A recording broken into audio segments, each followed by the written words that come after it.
It's wonderful to have this group together again. It's been a little while.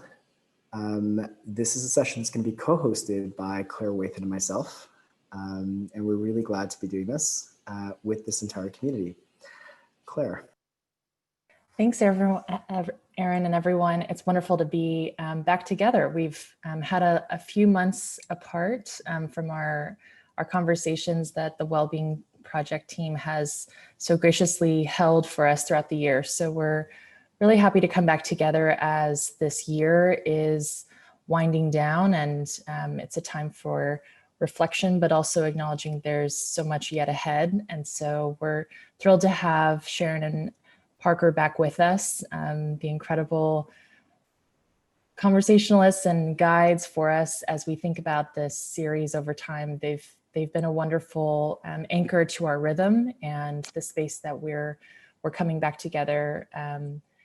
Aaron's going to frame up the session for us a little bit today, and then we'll just tag team here for the conversation and invite you as you join. Say hello in the chat, ask questions, add any comments that you have or things that you'd like the conversation to touch on, and we'll keep an eye on both of those. So back over to you, Aaron. Thanks, Claire. And I'll just echo what Claire said. We're really grateful to be back together again with Parker and Sharon. They've been an extraordinary duo and a fun duo as we've done these webinars. And I think part of the sense that our community had as well was of coming back to home every time that we were together with both of them. So Sharon, Parker, thank you for coming back and joining this community. Today's session comes as we come close to the end of 2020. It's been an extraordinary year, to say the least. And so there are these rituals that hold us that remain important and timeless in the passage of time in our lives. And here we're coming close to the end of a year, the closing of a year, the beginning of a new year.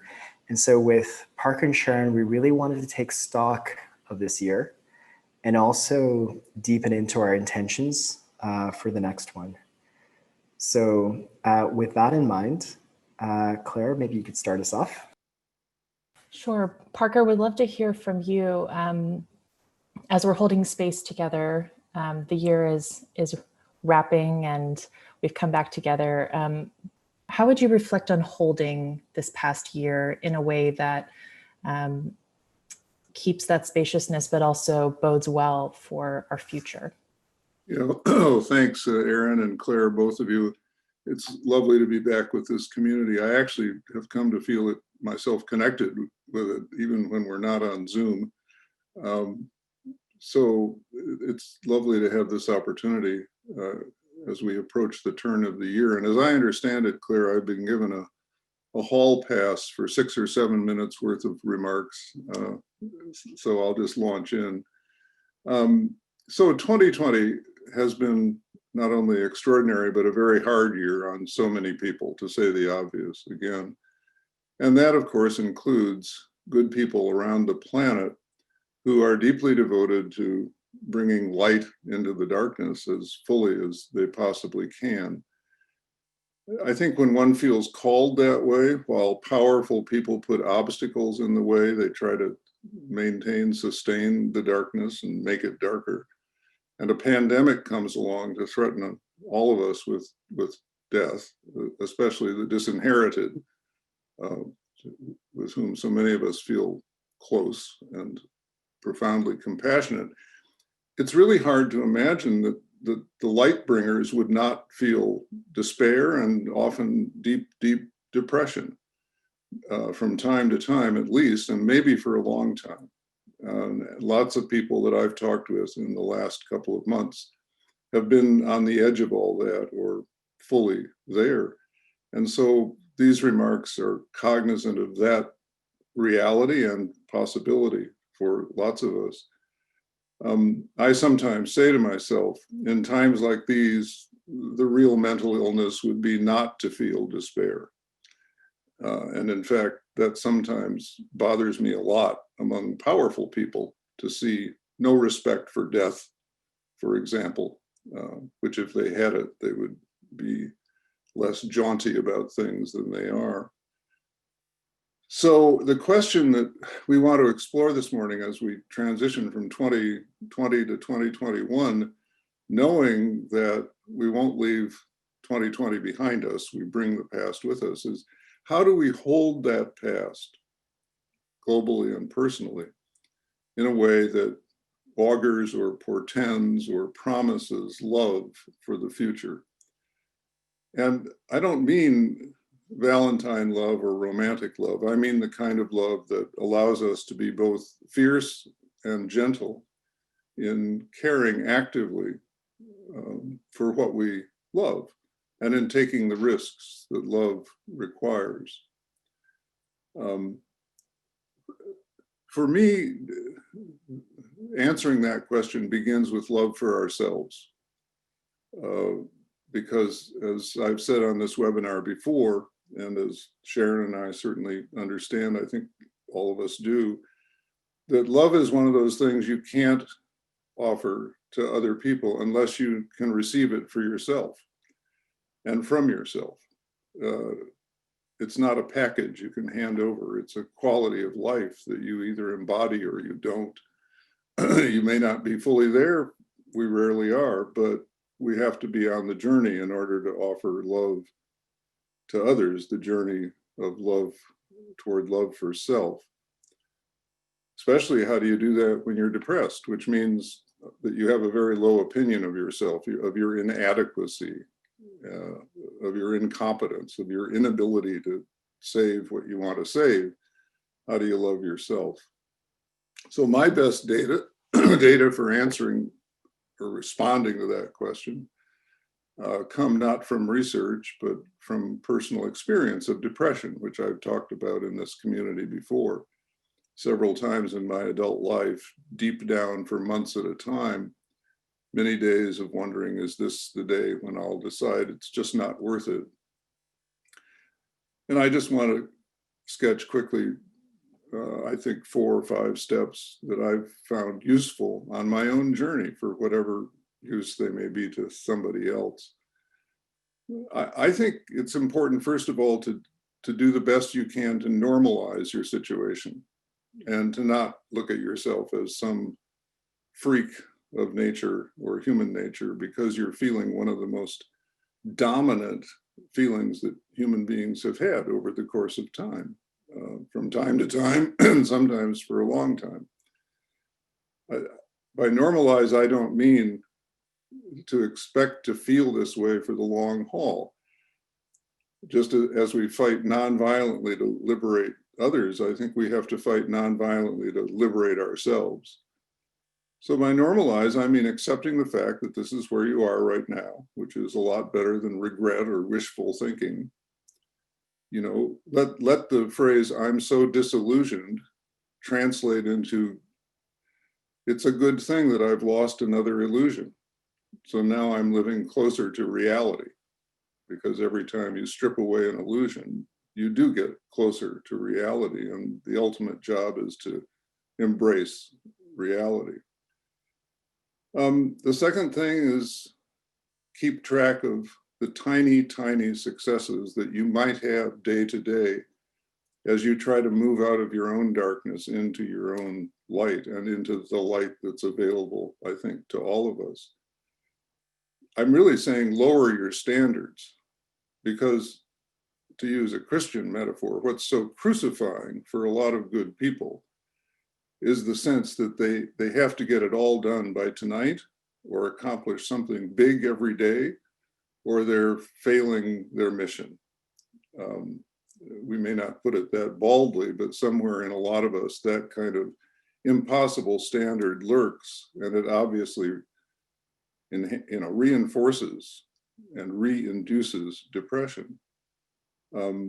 I've told the story on this webinar of how a therapist I worked with said, Parker, keep a journal of tiny accomplishments as you work your way through this darkness. So if you get up 15 minutes earlier today than you did yesterday, mark that down, make a journal entry. If you ride your bike for 10 minutes more today than you did yesterday, mark that down, that's an accomplishment. I never had much to write down, but everything I wrote down, I kept tracking, and I could see slow movement in a positive direction because I was affirming in myself what I was able to do at the time and not expecting myself to do what I could when I was feeling my full human powers. I think that's carried over into my life now when I'm not clinically depressed. And I truly value little moments and little experiences and little gifts from other people in ways that I haven't in the past. There's a bigger conversation here about letting go of effectiveness as the only standard for your work and embracing faithfulness to your gifts and to what's around you and to the meeting between the two. We can explore that later. A third thing, seek out a person or two with whom you can say it all. It only takes one really person who's willing and able to quietly hold your own truth and simply let you know that you are being witnessed, you are being heard, who does not try to fix or save or correct you or encourage you to do what they did to feel better, but who's simply there as witness, which is ultimately, I think, what the human soul wants, to know that it's seen and heard, and that's healing in itself. And it truly doesn't take more than one person. So many people will engage in what I call drive-by caring, where they pop in for 5 minutes and say, get out and enjoy the sunlight or the flowers, or read this book, or go to the therapist I went to, and then they leave because they're afraid of you and they're afraid of catching it themselves. Spend as little time as possible with people like that and seek out that one person who can receive you as you are. 4, getting close to the end here. Remember that we connect best in our broken places. Leonard Cohen is one of my constant spiritual guides. And of course, he wrote the famous words, now famous, ring the bells that still can ring, forget your perfect offering. There's a crack in everything. That's how the light gets in. So think of your suffering as connective tissue. I know it feels at first like that which puts you on another planet, but it's actually a deep place, a place of deep joining with others when we learn how to hold it that way. Suffering can be a place of community, not isolation. A lot of powerful social movements have come out of that insight, where people have energized and encouraged each other around initial sharings of profound suffering. And I think that's a human tool readily available to all of us.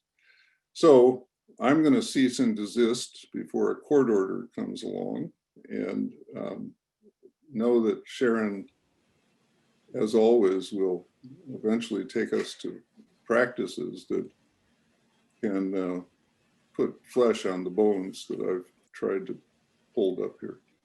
Parker, the way that you framed that made that sound like the most serious hall pass of all time. Well, So thank you for what you shared, which I think also brings us back to the way that you really encouraged and guided this community to hold their experiences earlier in this year and today. Sharon, as we were putting together this session, part of what you and Parker were really clear about was that we couldn't just put the year away, the experiences that we'd had, but we needed to be really aware of holding all of what this year has been, and that might mean there are things that carry over into next year, but being conscious, holding those things. And I was wondering if you could talk a bit about that. What does it mean to hold this year, even as we arrive in the new? Well, I think we thank you, first of all, Parker. That was incredibly beautiful, and bravo. I think to go through such difficult spaces and have that metabolize in a way that can help so many people is it's a tremendous gift. So thank you. And here we are, many of us going through many difficult spaces. To respond a little bit to your question, I think one of the things I've seen for myself this year And it's kind of incredible that it's been almost a year.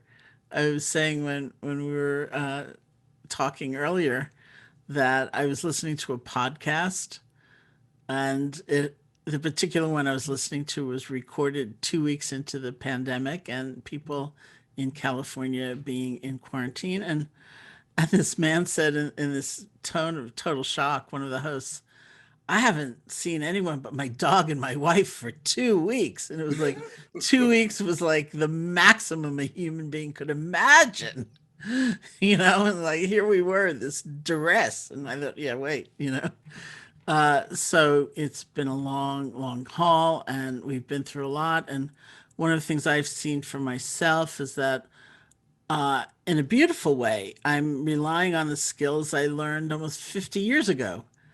And when I first learned how to meditate, and that some of those skills are holding me up and are able to allow me to be in that incredibly delicate place of honoring the pain, my own and others, and also seeing the light or the possibility of light. And I think of, and this came up in my mind when Parker was speaking, I have a Tibetan teacher who has a whole long story. His name is Sonny Rinpoche. He has a whole long story about his fear of heights and his needing to, I think in Malaysia, cross this bridge that's in the air very high up between two buildings, and how he was petrified. He couldn't bring himself to do it. And he kept trying to talk himself out of the fear and look at other people walking and thinking, oh, there are two of them. There's only one of me. Surely it won't collapse under me. But he couldn't bring himself to do it. And he was about to go all the way down, God knows how many flights of stairs, and go across the street and then go up because he just couldn't do it. And then he took a few steps and the fear came, and he said to himself, it's real, but is it true? And that I thought was a fantastic distinction. The feeling is real, and we need to honor what we feel. We need to honor the dignity of every feeling, however, socially unacceptable or embarrassing or whatever. We need to feel what we feel, and to know this is real, and I can be with it in the best way that I can. But is it true? Does this thought that things will never change, or I am the only one, or does that reflect an actual truth? Sometimes it does, but very often it does not. And there is our means for freedom, because we're not dishonoring what we're feeling, but we're also not defined by it. Because we can remember, oh yes, everything changes, or I am not the only one, or there's love in this world. Actually, things like that.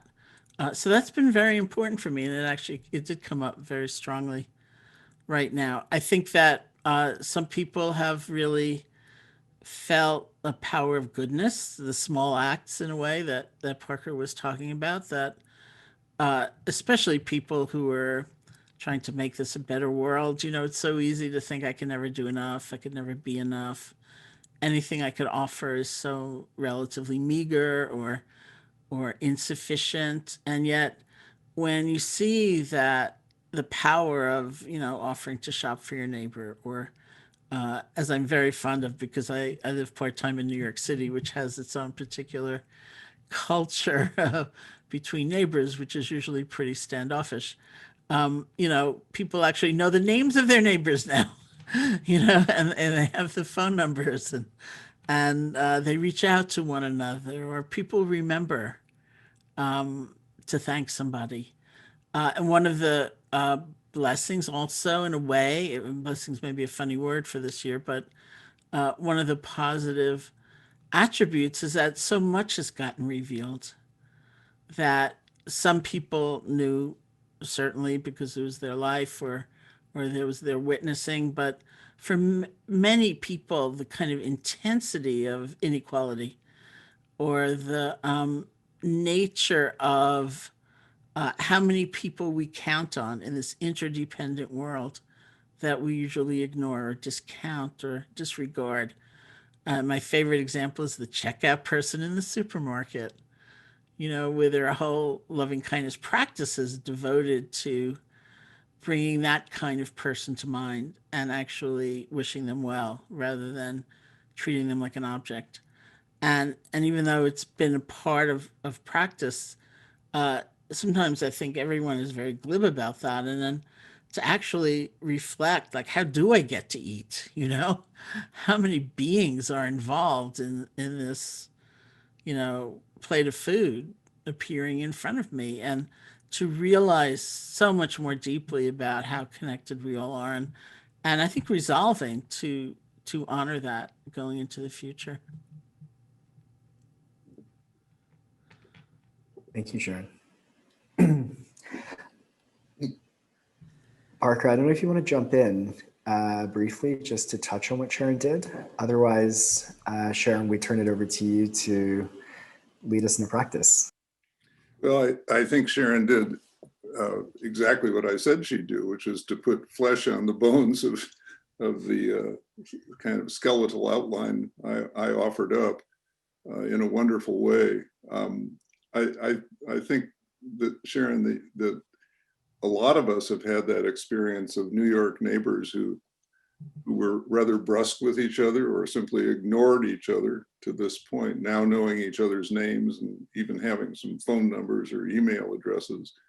And that's a wonderful opportunity in these times. And I was really struck by the slowing down and considering where your plate of food comes from, which I too am doing a lot more than I used to. And always that practice of loving kindness or simply deserved gratitude to the people who serve us in public places and who really are, frontline workers in all of this, without whom we wouldn't be getting our groceries and so forth and so on. Back in the day when we could fly different places, and not on a flight simulator like I now have to pretend that that's what I'm still doing, but on a real airplane, one of my most satisfying practices was to use a restroom in an airport where one often found a pretty beleaguered looking human being doing very difficult, what it would be difficult work for me in just keeping the thing clean, because the public neglects such spaces pretty badly.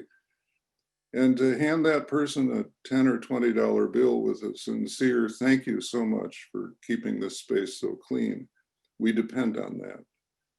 And it was just one of the most, and then, sort of bowing and leaving, and not making them feel that they have to do something elaborate by way of expressing gratitude, just thank you. To me, that was a wonderful practice that made my travel a lot more human. So thank you for all the stories you told.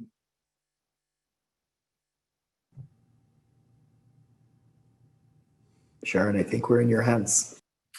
Okay. I would love for us just to do a little bit of practice together.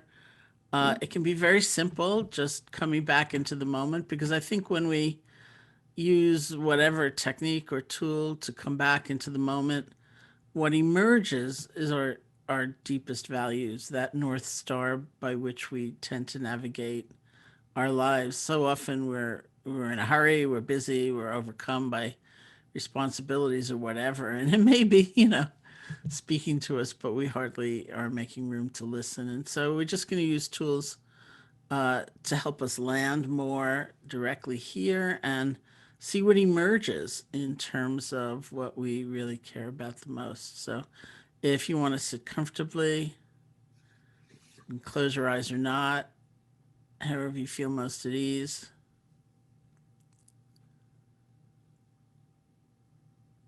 And we can start just by listening to sound, whatever you're hearing, my voice, other sounds.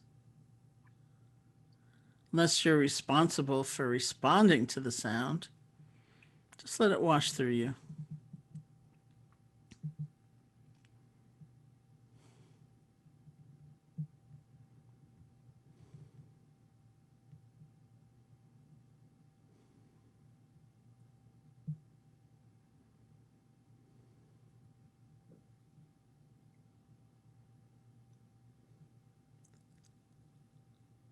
And see if you can feel the sensations of your body sitting. Feel the earth supporting you.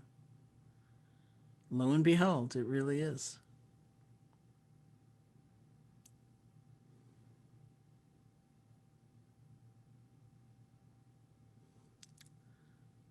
Feel space touching you. Usually we think about touching space and we think about like picking up our finger and poking it in the air, but space is already touching us. So you can move into a receptive mode. Feel space touching you.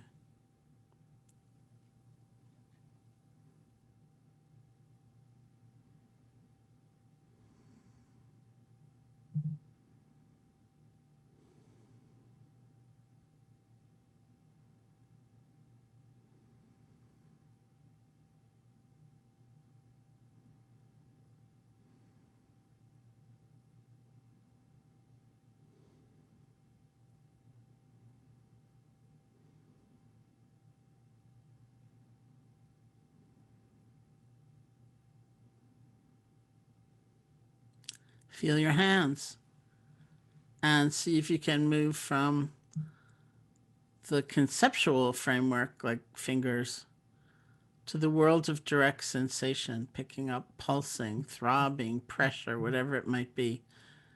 You don't need to name these feelings, but feel them.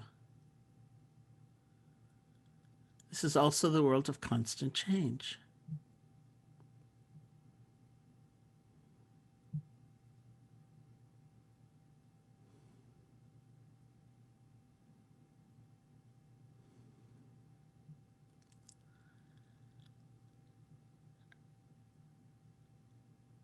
And bring your attention to the feeling of your breath, or if the breath is problematic for you in some way, some other sensation in your body, something that's happening anyway.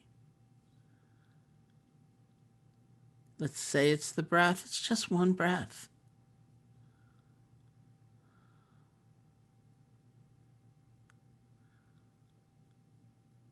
You don't have to be concerned with what's already gone by. You don't have to lean forward for even the very next breath, just this one.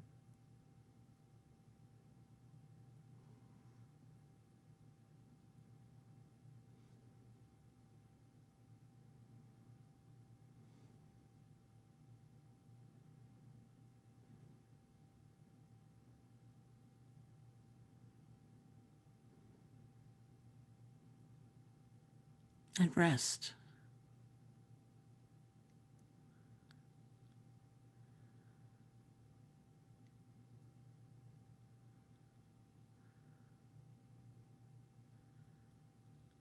As thoughts or feelings or sensations or emotions might arise, if they're not very strong, if you can stay with the feeling of the breath, just let them flow on by. You're breathing. In the space that's created, if something very strongly comes up, notice it, recognize it. You don't have to fight it, but you also don't need to follow it. See what's happening. See if you can let go. Come back to the breath.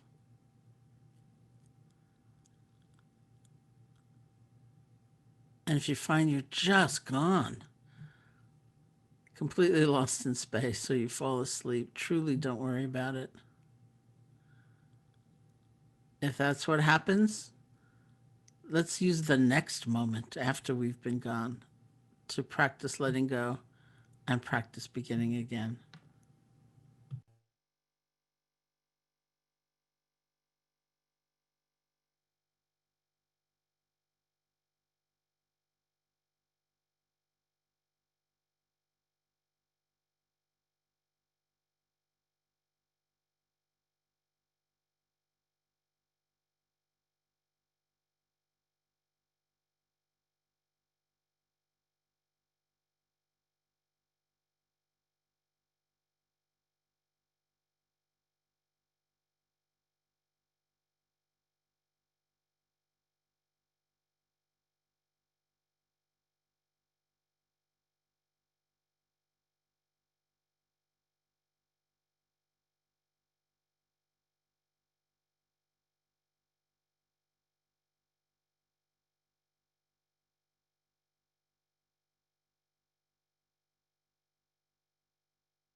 And when you feel ready, you can open your eyes or lift your gaze, and we'll end the practice.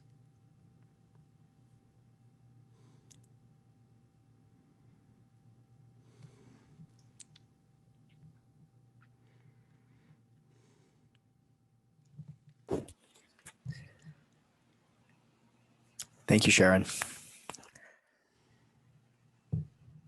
So one of the things that we were going to then explore with you both was around how we set intentions for this new year. Just for everyone to know, I've been given a particular question to ask here by Sharon and Parker. So the question is, what kinds of revolutions or intentions are you holding for yourselves this year? So it's much more of a personal question. And Sharon, I think the idea was to start with you with the revolutions. Yeah. Well, it's funny because I entered the pandemic time resolving, I'm going to learn Spanish, which I didn't. So I know one has to be careful. But what I've been thinking about lately is how often the word resilience is used to kind of imply going back to the way things were before, like bouncing back. And I realized that I don't actually want to do exactly that. I will someday like to learn Spanish. Thank you for the offer. But partly it came about because I'm starting to get a lot of invitations for 2021 and beyond.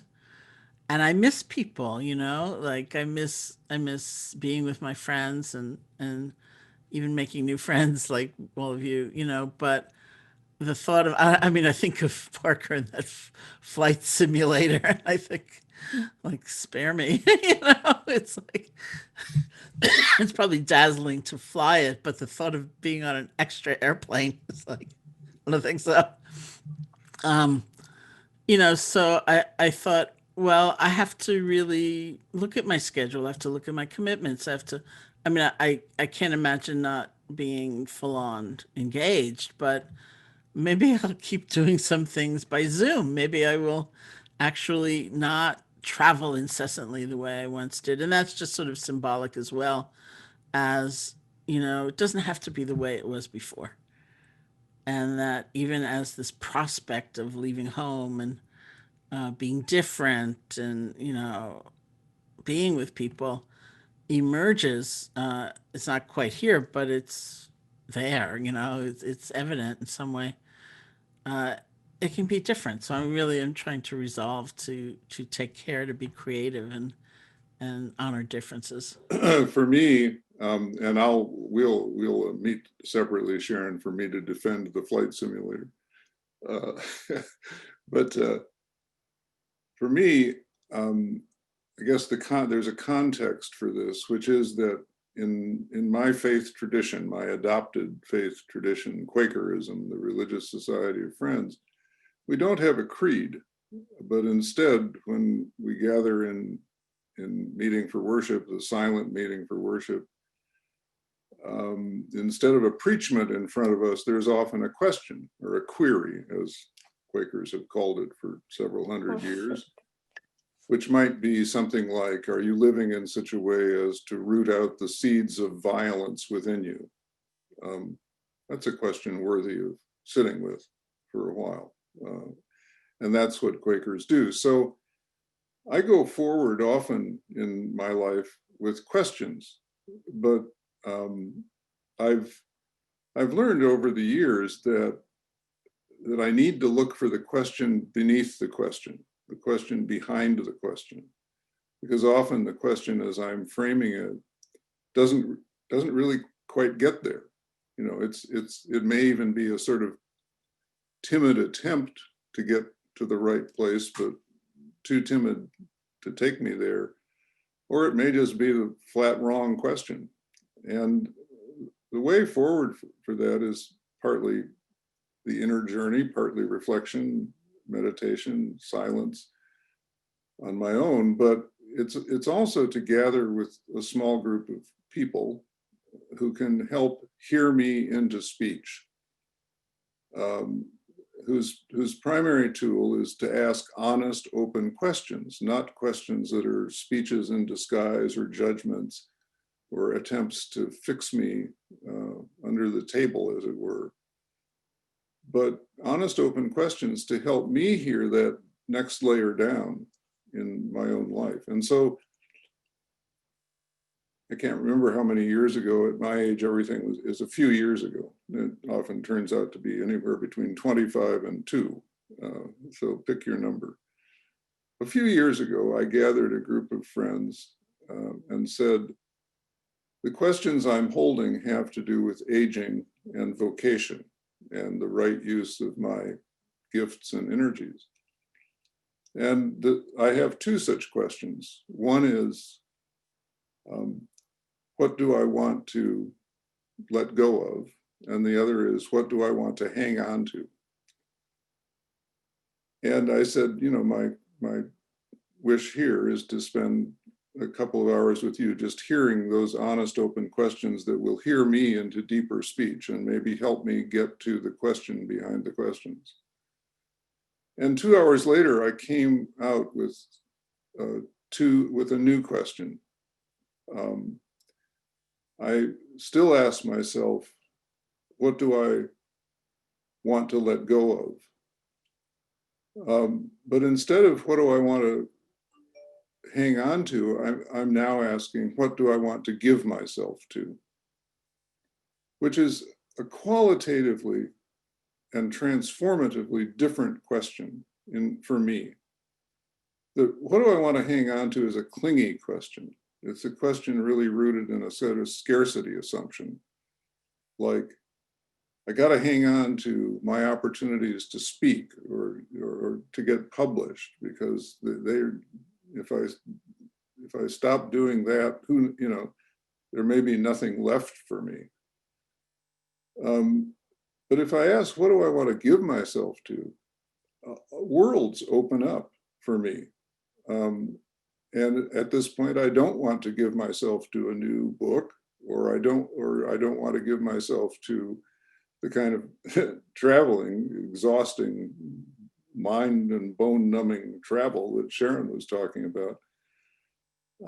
Instead, I want to give myself to things like this, where I'm connected with a community of people, most of whom I will never meet, but who encourage me by their very presence and by inviting me to have a place in their midst. I take that encouragement with me everywhere I go. And of course, to work with Sharon and with the crew that puts all of this good stuff together, that extended family. And it's just been incredibly fruitful to me to turn to an abundance-based question. Like, opportunities will never run out. The universe is an abundant place once I open myself to receiving its abundance. And so really the only question is, how do I keep those receptors open? And one way for me is to ask the right question. And I'll just add one more thing, which is a fairly recent revelation. So this is, you heard it here first. I'm now refiguring, don't take this wrong, but I'm now refiguring the first question, which is, what do I want to let go of? Because I've realized that the whole life process is about life letting go of me and the world letting go of what it no longer finds useful. I really don't have to work at that. It's, so it's like an invitational life where you listen for the call, you see whether the call suits your soul, dovetails with your identity and integrity. If it does, you go there. If it doesn't, you don't. And you just keep finding your way into not only 2021, but tonight, tomorrow, 2022, etc. It's beautiful, Parker. I love that, how to live an invitational life. Sharon, turning it back to you, would love to hear how you reflect on this. If there's any practical ways or guidance you can give us on how to set our intentions, how to step into the space that you've described, how to make room to listen and to be with. And would love to echo Erin's comment in the chat that if you have questions, feel free to add them in and we'll have a little bit of time to get there. So over to you, Sharon. Sometimes I like to, both for myself and if I'm guiding a group, ask what people's, let's say, intention. I know the word intention is a little bit loaded, but what is it you would really like to see come out of this encounter, this meeting, this work, this day, this period? And then consciously try to make it bigger. Maybe it's another variation on what Parker was just talking about, because sometimes I think so much of the sense of limitation and the poverty of our imagination and aspiration it's just conditioned.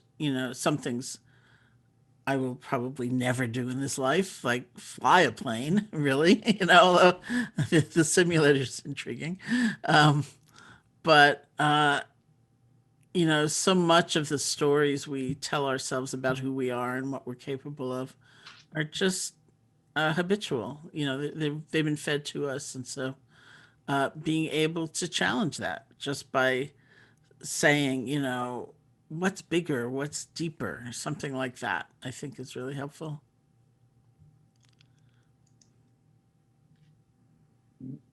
Thank you, Sharon. So maybe we can take one of the questions that the group has shared into the chat for both of you. And this question is from Andrea. How do you decide what you want to give yourself to, and what is the responsible thing to do? Can you let go of responsibility first? Mm-hmm.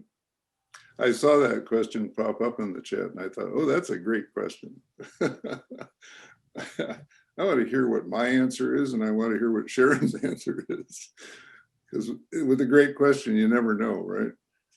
What your own answer is, or not answer, but response. But here's what comes to me, Andrea and everybody. First of all, I do have to yield, and this has been a long journey for me to walk away from any external frame of responsibility. I think of that kind of ethic as an exoskeleton, and I think of spiritual growth as developing an endoskeleton. I hope I'm using those terms rightly. I'm not really a scientist. I only play one on webinars.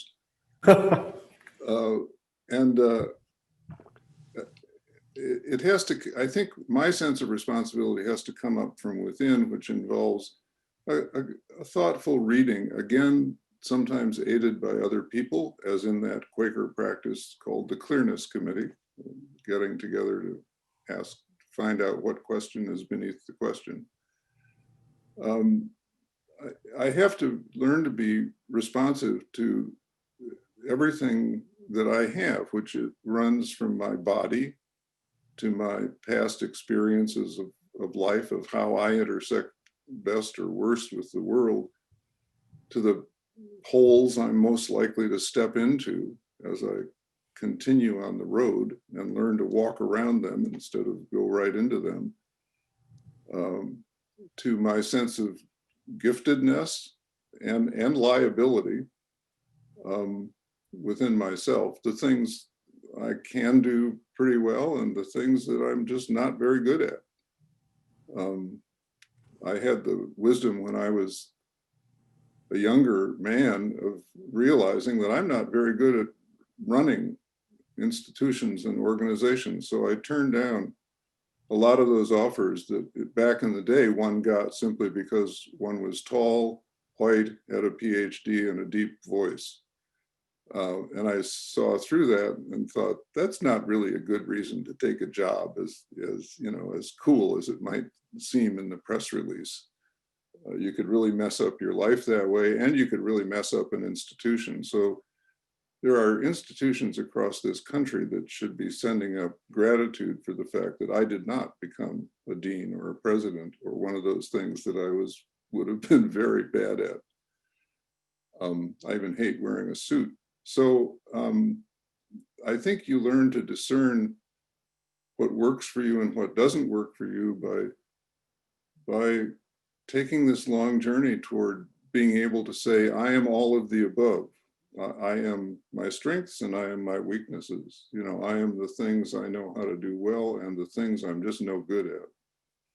I am the things with which I can help and heal other people and myself. And I also have a capacity for wounding that I need to stay away from. So that's what I mean by grow an endoskeleton of your own sense of responsibility, which is ultimately the ability to respond. But you have to ask, do I have what it takes to respond in this situation? And I don't have what it takes for each and everything that I would like to respond to. I just don't. And it does damage to me and others if I pretend otherwise. Sharon, I think Parker actually prompted you from the beginning here. So I saw that his answer was meaningful to the person who asked, so I wasn't going to add anything, but it was meaningful. Thank you. I mean, I mostly think of giving myself unto something in terms of those internal values, which can manifest anywhere. You know, like to be kinder. And I've seen that in people who maybe have jobs that they are not glorious, you know, that are fulfilling some role that were probably not their life's dream in order, you know, to occupy. But, you know, one great example was this woman in a workshop of mine who told me she answered the phones in a call-in center for customer complaints. And if you can imagine, you know, like all day long. And, and and she was kind of radiant, you know, as a being. And she said, I love everybody. She said, I can't always help them, but I treat them with respect and I'm totally honest. If I say, I'll get back to you at 2:00, I'll get back to you at 2:00. She said, by the time they get to me, they've already talked to two people. They're completely freaked out.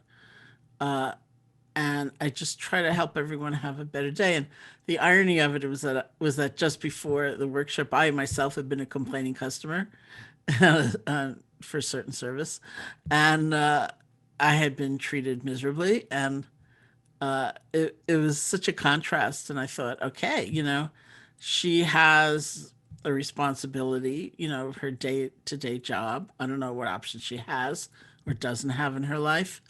But she's infusing that very job with something that is of tremendous value to her. And I have seen even in this time, another attribute of this strange time we've had is that for some of us, there's more space. I mean, maybe not if you're homeschooling, you know, or things like that. But for those of us like me, who was used to a life of incessant travel, and now I never leave this room, basically, you know, there's more space. And I realized, oh, you know what? I'm checking my emails more to see how they might be received. I'm actually taking the time to try to convey kindness in simple ways that I might have been too rushed to pay attention to before. And I have a commitment to try to carry that out. Thank you, Sharon. And thank you to everyone who's shared questions in the chat. There are some really, really beautiful questions that are there. And what we will try to do is take those questions away and come back to everyone with responses from Sharon and Parker, just so that we can also be sensitive about the amount of time we all have together. The really wonderful thing that we have to share, though, is that while the year is coming to a close, and we've been very, very lucky to have Sharon and Parker with us through this year, we have a lot more to come next year. And Erica, I don't know if you want to share your screen here, but Next year, we'll be taking a most of the year journey with Parker and Sharon, where each month we'll be exploring a different topic related to inner well-being. The arc is one that's been worked out wonderfully with Parker, with Sharon, with Nancy Mortefi, the dean of all the inner work programs that the Wellbeing Project does, and also with Cheryl Frenzel from Esalen. And what we were really trying to distill is a few key sessions that could touch on some of the work that we've seen be really, really helpful for change makers. And so Parker and Sharon and friends will be exploring different elements of this arc through the year next year. The friends will be people that they know and that we also bring into the space, who bring diverse perspectives, that bring diversity in terms of places in the world, in terms of age, in terms of a number of different things. And that also, one of the things that they're holding as an intention for this is also weaving in poetry and other forms of art. So we're really, really excited to kick this off in the new year. It's a way for us to expose many more people to the kind of work that's been at the heart of the work that we're doing with the Wellbeing Project. And we could not imagine two better guides and friends and a place to come back to for this work.